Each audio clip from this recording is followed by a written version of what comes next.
dia, boa tarde, boa noite, como vocês estão? Sejam todos muito bem-vindos ao meu canal. Meu nome é Neuraci, mas como sempre você pode me chamar de Neura. E hoje nós vamos falar sobre um filme muito pedido por vocês, que também foi pedido no post que eu fiz perguntando indicações de filme de Natal. E na minha cabeça, esse filme era muito natalino. E na cabeça de algum de vocês também. Ou eu li coisa que não tinha e apenas inventei tudo. Mas esse filme não tem nada de Natal. Sabe quando eu percebi isso? Quando eu sentei aqui pra gravar. Eu tava pensando e falei, nossa, mas não tem uma arvrinha. Nada de Natal nesse filme. Você lembrava que o filme Amor à Segunda Vista tinha alguma relação natalina? Ou foi só eu?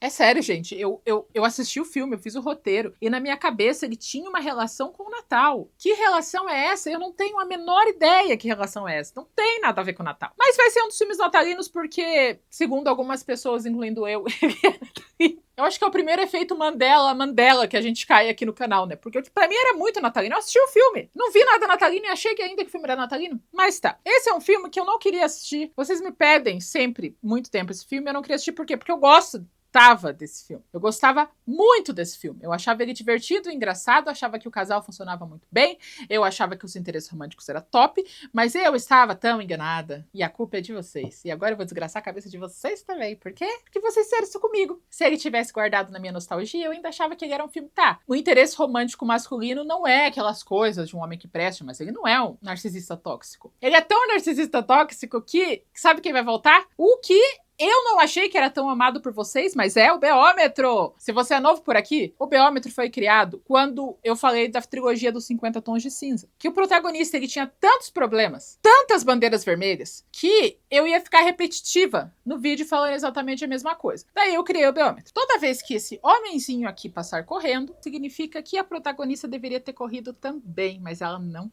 fez. E esse filme eu acho que ele me pega um pouquinho mais porque esse estilo de protagonista, egocêntrico, engraçadão, é um que eu tinha uma quedinha, mas era um padrão que, olha, nossa, quanto menino eu fiquei interessada que era isso. Ele era o quê? Engraçadão, ele era o quê? Simpaticão, ele era legal com todo mundo. Mas ele era também egocêntrico, narcisista e machista igual. A diferença é que ele é carismático. Os egocêntricos carismáticos foram um problema na minha vida por muito tempo. Mas graças a Deus eu quebrei essa crença limitante. Agora é quando eu vejo um egocêntrico, engraçadão, carismático, eu já saio correndo. Eu nem tenho, porque é sempre B.O. Todas as vezes. Não tô dizendo que todos os engraçadão são egocêntricos. Eu estou dizendo que 100% das vezes aconteceu comigo. E pra que continuar tentando, né? Precisa. Não precisa. Mas o filme começa com a Lucy. A Lucy, ela é vivida pela Sandra Bullock e ela é uma advogada preocupada com as causas sociais. Sobretudo com os prédios velhos de Nova York. Ela acha um absurdo que vários estabelecimentos históricos que ajudaram tanto a comunidade que sejam demolidos para a construção de condomínios caros, prédios comerciais. Então ela faz de tudo para prevenir que isso aconteça. Tudo mesmo. Ela protesta na frente das demolições. A gente vê ela abraçada naquela bola de demolição. É a primeira cena que a gente vê dela. Ela tá com 2 amigos que também estão protestando com ela. Ela fala que se eles não pararem a demolição, os 3 vão ficar em protesto. Eles, obviamente, não vão parar a demolição. Eles pegam cada um o seu tapetinho de yoga pra deitar no chão. E eu amo essa cena porque a Lucy tira da mochila, ela fez um kit protesto. Tem um óculos de proteção, tem lenço umedecido, tem uma bolachinha pra que eles não passassem mal. E os 3 estão deitados no chão, enganchados um no outro protestando. E um pede a outra em casamento. Porque eles namoram, então eles pedem em casamento. E a Lucy fica enganchada nos 2 de vela. Por quê? Porque a gente tem que perceber que a Lucy é uma pessoa extremamente sozinha e solitária. Ela tem um namorado. Ele é advogado ambiental e ele está junto com o Greenpeace no meio de algum lugar, brigando por uma coisa importante num barco no meio do mar. Então ela é o pior. Ela é comprometida e solitária ao mesmo tempo. O que acontece? A polícia chega, prende ela e os amigos e os pais dela vão tirar ela da cadeia. Porque os pais dela são professores universitários na área jurídica também. E eles que criaram esse senso de justiça da parte dela, que o dinheiro não é a coisa mais importante. Mas usar os seus poderes jurídicos para o bem é sim a missão de vida deles. Então eles tiram ela da cadeia faceiros e não brigam, eles apoiam, porque ela estava indo pra cadeia por uma causa certa. Quando eles estão saindo da delegacia, eles mostram uma revista que tem o nosso protagonista, o George, na capa, porque eles vão construir um condomínio de prédios de luxo e vão demolir o centro comunitário que existe naquele lugar específico de Nova York. A Lucy tem um carinho muito especial por esse centro comunitário, por quê? Porque ela cresceu lá. Então ela sabe que ela precisa fazer alguma coisa a respeito. Mas antes disso, a gente precisa ter certeza que ela realmente se sente sozinha. Ela chega no apartamento dela, tá com uma musiquinha triste de mulher solitária e sozinha, e daí ela faz longo pedido de itens no delivery e o delivery pergunta pra quantas pessoas ela tem que falar, não, é só pra mim mesmo, com a musiquinha triste. E ela comendo a comida dela com a musiquinha triste, lendo na revista a matéria que falava sobre essa construção. Corta para o George, que é o nosso outro interesse romântico. George, ele faz parte de uma família trigardária que tem dinheiro de gerações, que é dona de vários prédios, eles têm vários empreendimentos diferentes, eles compram, reformam, acumulam muito dinheiro. Ele é o rosto da empresa, porque ele é carismático, ele é simpaticão, ele consegue conquistar as pessoas com carisma. Mas quem manda mesmo é o irmão dele. O irmão dele toma as decisões, ele sorri a cena e faz as pessoas não odiarem a empresa por causa disso. Ele está num evento eu acho que o evento da capa da revista que ele tá participando, mas eu não tenho certeza. E o irmão dele liga pra ele imediatamente, fala, vem pra minha casa agora! E ele vai, que ele é pau mandado do irmão. Por que o irmão chama ele? Porque ele tem contratado várias profissionais jurídicas que não são competentes, ou inteligentes, ou que terminaram o curso de direito. Por quê? Porque ele gosta de contratar as mulheres pelo nível de chance que ele tem de pegar ela. Então ele contrata gostosas para pegar as gostosas, só que essas gostosas não fazem o trabalho delas, isso está fazendo com que os empreendimentos percam dinheiro, porque eles não conseguem fazer toda a parte burocrática para construção, para reforma, para esse tipo de coisa, para venda, porque a advogada está muito feliz transando com o dono e não trabalhando. E o irmão dele pede, por favor, para ele contratar alguém que tenha feito uma faculdade renomada, que tenha experiência na área, talvez um homem, e ele fala, Deus o livre, eu jamais vou chamar um homem. Jamais vou chamar um homem ou uma pessoa feia. Essas duas coisas são completamente impossíveis.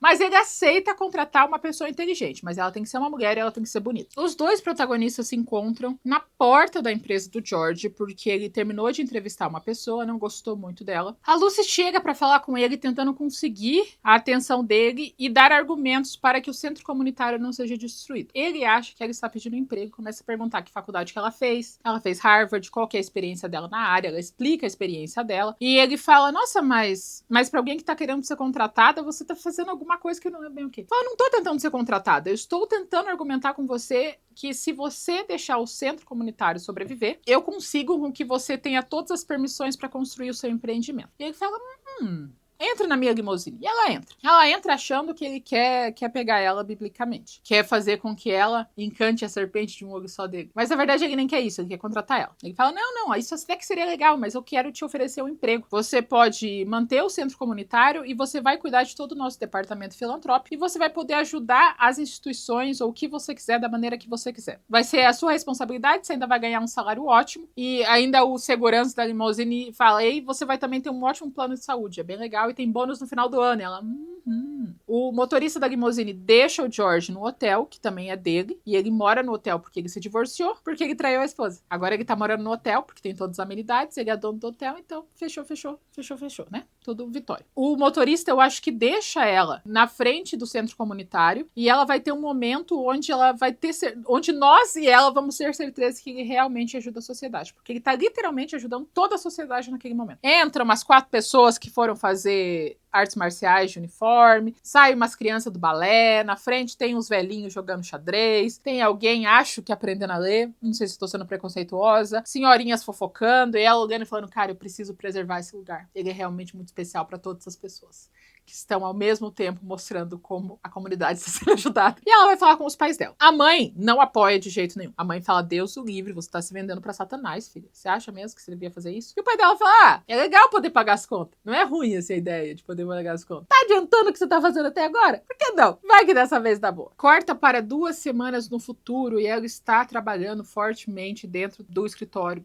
dos empreendimentos da família do George. E acontece uma coisa, que é um daqueles momentos que não era pra ser tão marcante na nossa vida, mas acaba sendo, porque esse pedacinho do filme mudou minha perspectiva sobre tomada de decisões. Por quê? Ela tá entrando e resolvendo coisas importantes jurídicas e o George chega com 2 papéis que vão ser os papéis pra papelaria oficial dele. E os 2 papéis parecem muito iguais. E ela fala, são 2 papéis iguais. Ele fala, não, a gente precisa escolher um deles. E ela olha para os 2 papéis e lambe cada um dos envelopes e fala, esse aqui porque esse aqui tem um gosto melhor. E ele olha pra ela e fala, nossa, eu perguntei pra 30 pessoas e ninguém me deu uma resposta. E ela, pois é. E isso realmente mudou minha perspectiva. Quando você não sabe o que escolher, qualquer parâmetro é um parâmetro. E eu não sei se eu estou sendo maluca agora com vocês, mas é tipo, eu falei, cara, ela foi fora da casinha. Ela pensou no gosto que ninguém nunca pensou e tomou uma uma decisão. E eu pautei muito a minha ideia de tomar decisões nisso. Se as duas opções têm as mesmas características positivas, eu vou escolher por um motivo completamente arbitrário e absurdo. Eu realmente pautei muito da minha personalidade em filme. É preocupante o quanto eu pautei a minha personalidade em filme. Dá mais um pulo temporal de 6 meses e agora ela é praticamente assistente pessoal do George. Ele pegou a líder do departamento jurídico e transformou ela em assistente pessoal. Porque ele achou alguém para delegar as próprias responsabilidades. Ele não gosta de ter responsabilidade e encontrou alguém que tem todas as respostas para ele. Como ele sempre teve tudo que ele quis, ele pode muito bem pegar a responsável pelo jurídico da empresa e transformar ela em assistente pessoal dele. A ponto de ele ligar de madrugada para ela, para que ela termine uma conversa que ele tá tendo com uma menina que ele não tem interesse mais. Imagina, ele liga pra advogada do jurídico da empresa da família dele e fala: eu tô aqui com essa menina e a conversa não tá rendendo. Você pode resolver isso pra mim? E daí passa o telefone pra menina e ela termina com a menina por ele. Advogada! Eles vão comprar colchão junto. Ele liga pra ela pra perguntar que camisa usar. Advogada! Ele vai tomando cada vez mais a vida dela e ela também está cuidando do divórcio dele. No dia da audiência, ele chega atrasado e ela tá preparada pra brigar, né? Pra que ela receba só o que tá no acordo pré-nupcial, ou menos, porque ela também traiu, então os dois traíram. E ao invés de deixar ela trabalhar, ele fala: não, você pode ficar com tudo que você quiser. Não tenho esse apego. E ela fica brava: por que você não me deixa fazer o meu trabalho? Por que você me chamou então? Se você ia fazer isso. Ele fala: eu precisava me divorciar, eu tô divorciado, o problema é resolvido. E uma coisa que vai acontecendo com o passar do tempo é que os dois vão cada vez mais conversarem como se eles se conhecessem de uma maneira muito maior.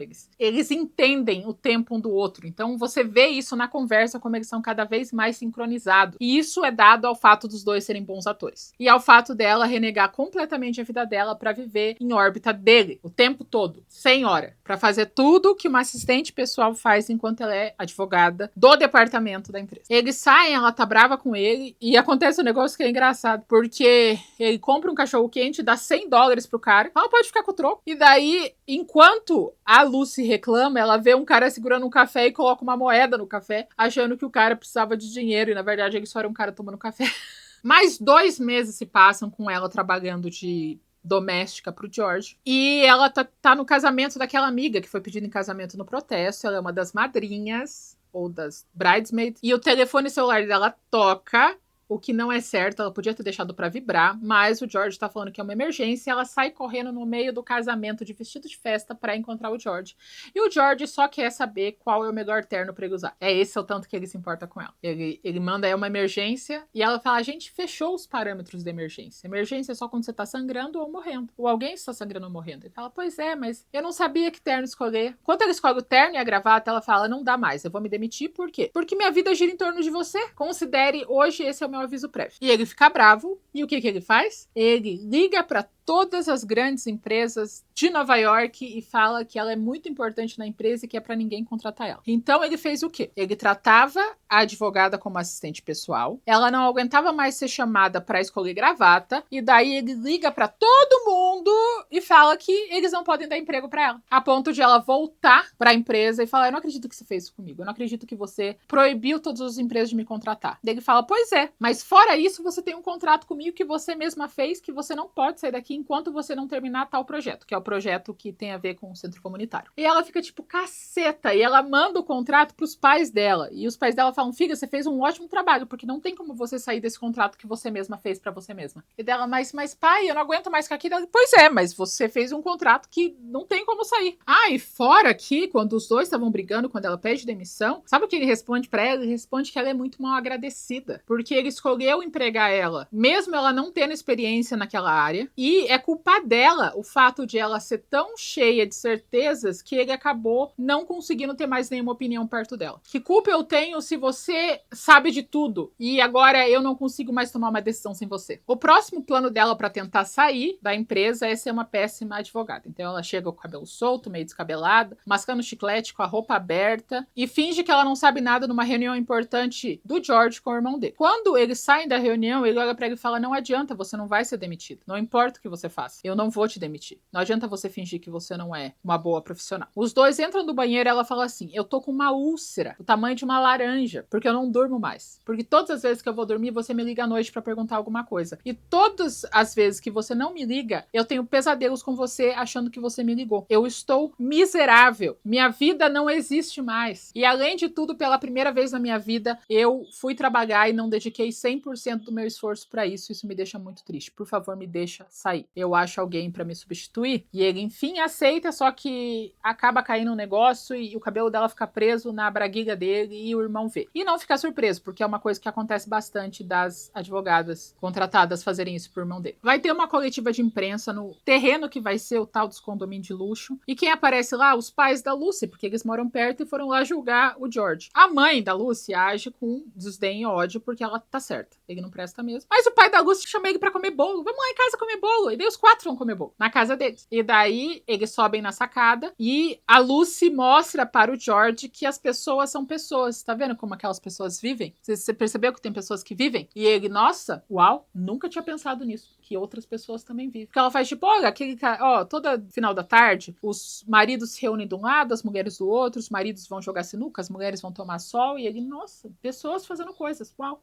E ela, pois é. Enquanto eles comem bolo. E ela fala que a mãe dela é desse jeito, que é muito difícil conseguir superar as expectativas que a mãe dela tem dela. E ele fala que ela tá super conseguindo. E os dois estão meio que amiguinhos, brotherzinhos. Mais amigos ainda. À noite, ele tá jogando xadrez com um amigo. E ele fala, cara, eu vou perder a Lucy. Esse amigo também é o motorista da limusine. E é triste porque eu conto completamente com ela. E eu posso confiar nela sem medo nenhum. E às vezes ela é engraçada de maneira involuntária. Primeiro tá aí, o B.O., né? Por que ele tá gostando dela? Porque ela supre todas as necessidades dele. E ela realmente supre todas as necessidades dele. E eu já falei isso num vídeo. Se você, mulher, e eu estou te avisando com toda a sinceridade do meu coração, se você acordar num dia e falar, eu tô pra treta hoje, eu quero arranjar uma briga. Eu quero que você sente do lado do seu cônjuge, só se você estiver preparada para treta, e pergunte para o seu cônjuge, seu namoradinho, seu peguete, seu ficante, por que ele gosta tanto de você. E veja se ele diz coisas que são características suas, ou se são coisas que você faz pra ele. Mas só faça isso se você tem muita certeza que ele vai dizer, porque senão você vai ficar meio brava, muito brava. Que é um problema, né? A ideia da mulher ser compartimentalizada em prestação de serviços masculinas. Ah, eu vou casar com essa mulher porque ela sabe cuidar de mim. Eu quero pegar essa mulher porque ela parece gostosa e vai ser legal. Eu preciso encontrar uma mulher que cuide de mim quando minha mãe cuida. Não importa tanto que ela seja exatamente o que eu quero como desejo, afinal, desejo é pra sexo e alguém pra cuidar de mim tem que estar lá pra sempre. E é mais importante que a atração, então ele vai escolher uma boa prestadora de serviços permanentes. Não estou dizendo que é o caso de todas, eu tenho certeza que existem homens muito do bem que gostam da mulher pelas características dela. Mas se você um dia acordou do lado errado e quer arranjar briga, pergunta. O que você gosta de mim? Por que a gente tá junto? E se ele falar, eu gosto muito da maneira como você cuida de mim, eu gosto muito da maneira como você é carinhosa comigo, eu gosto muito de você porque você gosta muito de mim, eu nunca senti isso antes. É uma treta que você criou pra você mesmo.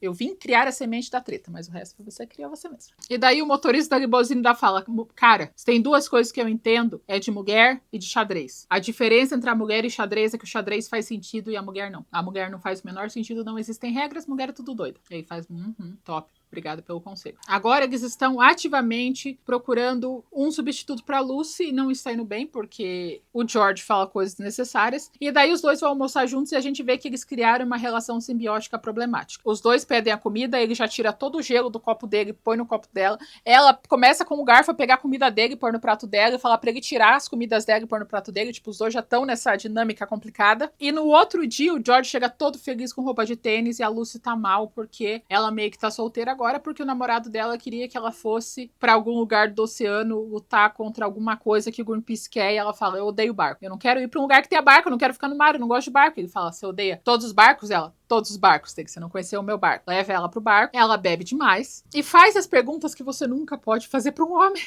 Pelo menos se você for parecida comigo. Ela olha pra ele e fala, você é um homem. O que tem de errado comigo? E ele fala, você é intimidadora. Trauma da palavra intimidadora. Eu ouvi isso tanto no meu passado gospel. Falando isso, vou até pegar minha caneca. Caneca do grupo de apoio da criança crente que tá na lojinha do canal. Que vai ser muito útil pra mim agora. Eu nunca entendi o conceito de ser muito intimidadora, mas é unânime entre os meninos da igreja que eu sou. Era. Eu ainda sou, mas o meu valor não passa mais pelo crivo deles, então. E daí, ele continua falando. Ele fala assim, você é muito intimidadora, talvez se você entrasse em contato com a sua feminilidade, se arrumasse um pouco mais, fosse um pouco mais feminina, você conquistaria melhor os homens. E isso aconteceu comigo também na prática. Um dia eu tava com 2 amigos meus da igreja. É meio complicado eu falar amigos agora, depois que eu vou falar pra vocês. E eu não sei por que a gente entrou na conversa disso e os 2 resolveram me dar conselhos pra eu conseguir alguém na igreja. E eles basicamente falaram que a minha personalidade era muito alta, a maneira como eu se vestia não era atraente, e que eu tinha que meio que mudar como eu era como pessoa, por dentro e por fora, pra eu conseguir um namorado dentro da igreja. Eles falaram com palavras isso. Eu saí chorando de lá. Eles falaram que eu só precisava mudar quem eu era por dentro e por fora. E daí tem mais um adendo de um PA específico. Por quê? Na faculdade, eu aprendi a ter amizades masculinas. Minhas amizades eram de maioria feminina na igreja. E os meus amigos da faculdade, eles eram amigos. Eu falava, vamos tomar um suco. Nós íamos tomar um suco. Voltávamos. E a gente era amigo. Vamos no cinema. Nós íamos no cinema. Só nós 2. Amigos. Nunca foi um problema pra mim nem pra eles, assim, era de boa. E eu achei que era assim com todos os meninos. Daí eu comecei a ter experiência com os amigos na faculdade, eu fui replicar a mesma coisa na igreja e todos os meninos achavam que eu estava dando em cima deles. Todos achavam. Então eu falava, vamos fazer tal coisa? E eles, não, eu gosto de você como amigo, Neura. Então eu ficava tipo, eu sei tipo, o número de foras que eu recebi tentando ser amiga dos meninos. Confuso. Qualquer tipo de sinal de afeto dos meninos da igreja eles entendiam como atração. E esse menino em específico falou, Neura, você dá muito em cima dos meninos. É muito óbvio quando você dá em cima dos meninos. Só que eu não dei em cima de nenhum dos meninos. Eu só estava tentando ser amiga deles. Eu não tinha interesse por aquelas pessoas. Então eu ouvi mais de uma vez, diretamente, nos meus olhos, as pessoas da igreja falando que para eu poder arranjar um namoradinho, eu precisava mudar quem eu era por dentro e por fora. A minha personalidade não era muito namorativa dentro da igreja. E nem as minhas características físicas. Mas tá, ela tá bêbada, ela fala que ela, na verdade, é assim, muito sensual, sexy na cama, que ela pode se virar num pretzel. E daí ela dá um beijo nele e desmaia de bêbado. Ele leva ela pra uma cama, onde ela dorme e ronca alto. No outro dia, os 2 se encontram juntos e ele fala que não aconteceu nada. E ela chega no trabalho e a pessoa certa está lá pra substituir ela. Ela é super do bem, simpática, amorosa, carinhosa. Ela fez uma faculdade boa e ela é super baba-ovo de todo mundo. Sobretudo da Lucy. Então, a Lucy pensa, nossa, ela é capaz. E o George pensa, nossa, ela é bonita e capaz. Tanto que ele fala, pode ir, eu faço a entrevista com ela, tá tudo bem. E daí ela, que agora gosta mais dele do que como amigo, por motivos que a razão desconhece, ela fica mal, né? Ela fica triste e ela entra meio que em modo de competição com essa menina, que ela é salafrária, essa menina, ela é manipuladora. Ela se convida pra todas as coisas. Ai, essa menina, não gosto dela. Tanto que naquele mesmo dia à noite, os 2 iam num jogo de beisebol. E antes do jogo, ele já tinha saído com a menina, eu esqueci o nome dela, vamos chamar ela de substituta. A substituta pra tomar um drink. Ele já arranjou um quarto pra ela embaixo dele no hotel, porque ela veio de uma cidade distante e não tinha onde morar. E ele já tá adorando a companhia dela. Próximo evento que acontece é um jogo de tênis entre funcionários da empresa e acontece o momento pau na mesa feminino. O que é o momento pau na mesa? É quando 2 homens colocam pau na mesa pra ver qual pinto é maior. Já viram vários homens competindo? Qual a roda é maior? Quanto dinheiro cada um faz? Então, isso daí é o pau na mesa. E elas estão fazendo uma versão feminina do pau na mesa, jogando tênis. Só que a Lucy acaba perdendo, levando uma bola na cabeça. E ela tem um problema que ela começa a comer compulsivamente. Toda vez que ela fica nervosa, ela come demais. Os 2 estão voltando pra casa. Ela passa mal e começa a ter um piriri. E vem o engarrafamento. Eles saem correndo no engarrafamento, acham um trailer, ela consegue usar o banheiro no trailer, o engarrafamento acaba e o carro dela fica preso na rua, atrapalhando todo o trânsito. Porque é o carro dela que ele tá dirigindo. Ela tá deixando ele dirigir o carro dela. E daí o trailer deixa eles em lugar nenhum e ele chama um helicóptero pra buscar os 2. O carro, foda-se, a gente não vai saber mais esse carro, o que acontece com o carro. Lá em cima no helicóptero, ele tenta contar uma história sobre como os 2 maiores prédios de Nova York estavam competindo e daí um prédio esperou o outro terminar de ser construído e ele colocou uma antena no final da construção e ganhou dele. Você sabe que tem uma história parecida na minha ex-faculdade, que eu não sei se isso pode ser fake news, porque eu nunca comprovei, mas eu vou falar talvez fake news pra vocês. A gente tem um teatro aqui chamado Teatro... Como que é o nome do teatro? Guaíra. Tem um teatro aqui em Curitiba que... Tudo que eu estou falando pode ser tudo mentira, tá? Não pesquisei, eu só tô contando, como se fosse uma fofoca. Então, se vocês quiserem tentar me corrigir, vocês podem, porque eu não sei se isso é verdade. Eu ouvi um professor falando há 22 anos atrás. Mas tem um teatro aqui em Curitiba que se chama Teatro Guaíra, que é o maior teatro da América Latina. A Universidade Positivo, que é a que eu fiz, eles construíram o Teatro Positivo. E segundo uma professora, o Teatro Positivo tinha, tipo, 2 cadeiras a mais que o Teatro Guaíra para que o Teatro Positivo seja o maior da América Latina por menos de metros, assim. Talvez seja mentira, mas eu acho interessante essa história. E daí ele conta a história tentando ser super inteligentão, culto, e ela já conhecia a história. Ele fala, nossa, você é tão irritante, você sempre sabe as histórias. E ela, pois é. E daí eles meio que se despedem no helicóptero porque as 2 semanas de aviso dela estão acabando. No escritório, a substituta está firme se fazendo e ela acaba conseguindo ser convidada para um evento beneficente, que vai acontecer, o que deixa a Lucy brava porque os dois iam juntos e ela tá quase nem indo nesse evento, de raiva. Antes do evento acontecer, o George descobre que eles vão demolir o centro comunitário de qualquer maneira. E ele não fala o bastante, ele não defende o bastante. Ele falou, mas eu fiz uma promessa. Ele fala, pois é, mas os negócios não estão como antigamente, se a gente não fizer isso, a gente vai perder 50 milhões de dólares e tal. E daí ele, putz, então tá. Ele aceita facilmente isso. Essa é a única coisa que a Luz pediu desde o começo, manter essa bendita desse centro comunitário. E ele não consegue manter a promessa na primeira vez que alguém fala, talvez. Chega o evento, é um evento beneficente, que também as pessoas meio que se vestem de mais ou menos circo, sabe? Ele tá com uma gravatona, a Lucy vai com um nariz de palhaço. E a Lucy tá toda apaixonada, assim, tá toda tipo, ai, a gente não trabalha mais juntos agora. E daí a substituta chega do nada e fala, nossa, que bom que você tá aqui. Os papéis da demolição do centro comunitário saem quando? E ela fica, como assim? Eu só te pedi uma coisa. E daí ele, pois é, mas as coisas não são assim. Você nem trabalha mais aqui. O que você é grana? Você não pode fazer nada. Você pediu pra sair? É isso que ele fala. Ele fala isso. E daí ela sai brava. E como a substituta e o George estão no mesmo hotel, ela dá em cima dele fortemente, ou seja, ela beija ele aceita com propriedade e gosto. Eles vão pro mesmo quarto e eles começam a jogar strip xadrez. Cada vez que alguém erra alguma coisa no xadrez, um tira peça de roupa. Isso, obviamente, ia acabar em Tango do Demônio. Obviamente. Esse era o plano. E esse era um plano que ia dar certo. Mas a Lucy aparece, e como ela tem acesso a tudo, ela só chega entrando e um tá só de cueca, a outra tá de sutiã em anágua, e ela fala, seu salafrário. Então tá bom. Massa. E ela sai correndo deprimidíssima porque ela estava apaixonada por ele e vai chorar na escadaria da amiga dela. Ele, nesse filme, não fez nada o filme inteiro, a não ser um péssimo ser humano de uma maneira carismática. E ser legal com ela às vezes, mas de uma maneira egocêntrica. Então, é um problema. Ela não devia ter caído por ele assim. Aí, uma coisa importante que eu não falei é que na festa que tá acontecendo, beneficente, quem aparece lá? O Trump aparece lá. Por quê? Porque uma das locações da gravação foi feita em um dos prédios do Trump. E toda vez que eles pediam alguma coisa do Trump pra locação, ele obrigava o filme a dar uma ponta de figuração pra ele. Sério. Você vai ver que ele aparece em vários filmes, por quê? Porque foi gravado em algum prédio dele. E daí ele fala, eu só dou autorização se você me deixar participar. Então, por isso, o Trump tá lá. Num período que ele só era ligeiramente doido e rico. Bons tempos. Vai ter a festa de despedida na empresa, tem a festa, ela se despede de todo mundo. Ela entra numa discussão com a substituta por um grampeador, porque aquele grampeador é meio que especial pra ela, porque ela teve um momento com aquele grampeador e com o George. As duas acabam quase caindo de soco no grampeador. O George separa as duas e ele pega a Lucy pra conversar. E ela só fica perguntando pra ele, você conseguiu resolver a questão do centro? Você conseguiu? Ele, não, eu não consegui, eu cometi um erro, ao contrário de você que não tem defeito. Ela só pediu uma coisa o filme inteiro. E no primeiro segundo que ele pôde desfazer, ele desfez. Primeira vez que a menina beijou ele aceitou o beijo. E ele tava pronto pra dormir com ela. Mesmo ele tendo achado ela super atraente na festa. Ele achou que ela tava lindíssima, mas não foi o bastante. Ele não fez nada que preste nesse filme inteiro. Mas tá. E daí ele fala assim que ele cometeu um erro, que é o contrário dela, que nunca comete erros, e ela não sabe o quanto é irritante ter alguém desse jeito do lado dele. Uma pessoa que é completamente incapaz de ter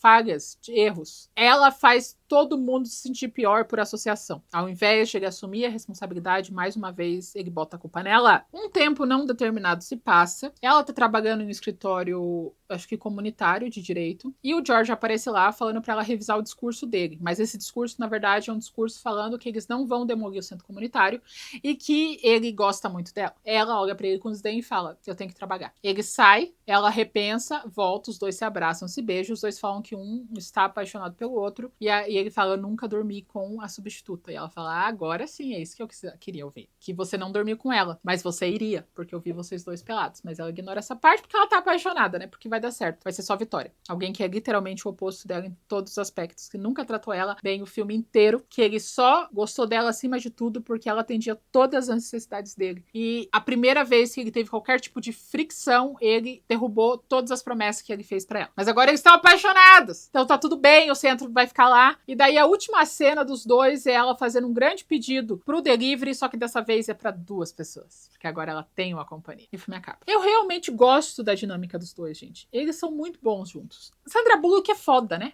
Sandra Bullock, ela faz a gente passar tanto pano pra tanta coisa. Ela tem um superpoder que é muito difícil de ter no cinema. Ela se mexe nas maiores atrocidades. Hugh Grant também. Ele não faz uma coisa que faça ele se redimir de verdade. No final ele diz que tá apaixonado.